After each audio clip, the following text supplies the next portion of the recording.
Brewing Network.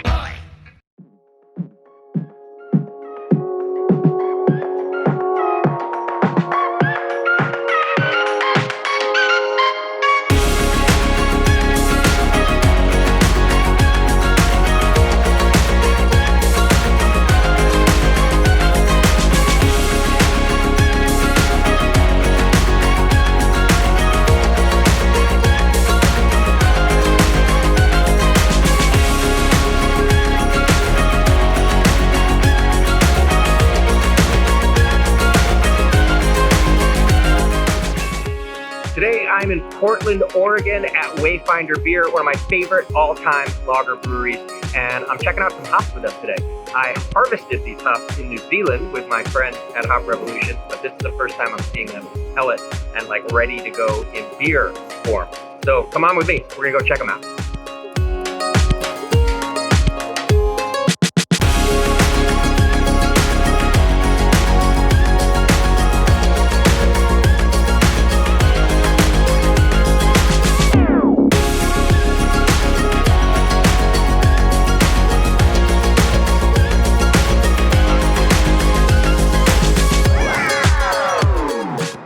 I'm here today in Portland, Oregon at Wayfinder Beer with Head Master Brewer Kevin Davey.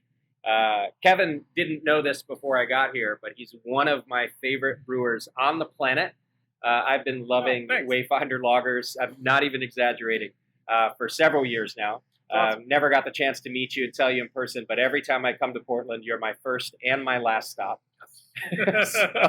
So I'm super excited to be here, and oddly enough, not really talking lagers today. We're talking hops today. Yeah. So we have mutual friends from New Zealand at Hop Revolution. Yeah. And they sent you some samples. I was actually there when these were harvested. But this is the first time I'm experiencing them as pelletized and usable hops. So it's pretty cool for me to get to check it out. Yeah, totally. So why don't we just go through it? I know that they sent you at least 4 different samples, 4 different types.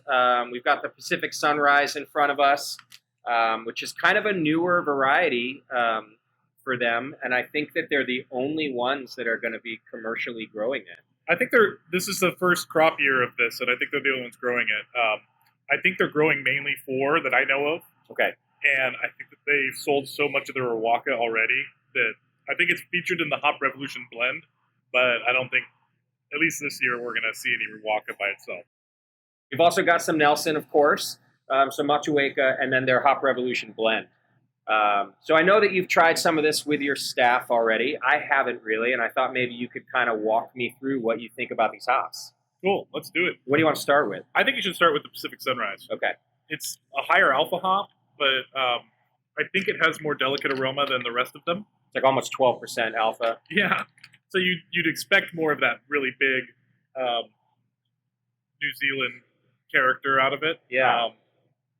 But I actually find it kind of pleasant. So what I'll typically do is I'll smell the bag itself and then rub it in our palm and try to heat it up. And then after that, we'll kind of take an aroma.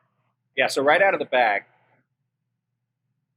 a lot of fruity pebbles almost.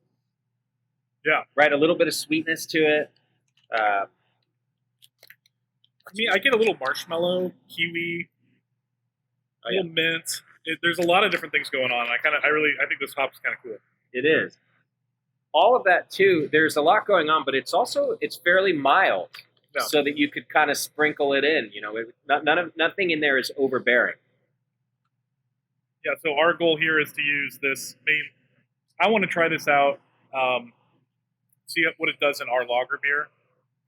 We do some other types of hop forward beers as lagers as well. We also do a lot of traditional lager, but this one I'd be interested in making a lager beer with.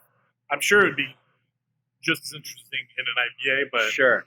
Of the 4, this one stuck out to me as being mellow enough and interesting enough. So what we ended up doing is pouring 4 growler samples of some beer that is just at the tail end of fermentation, so there's still a little activity going on with the yeast. Okay, yeah.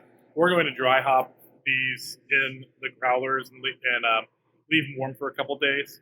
and then put them in the cooler for a couple days, and then see what kind of, if we get any biotransformation on the hops, see if we can get any of that flavor, and see what it's like in the beer, Sure.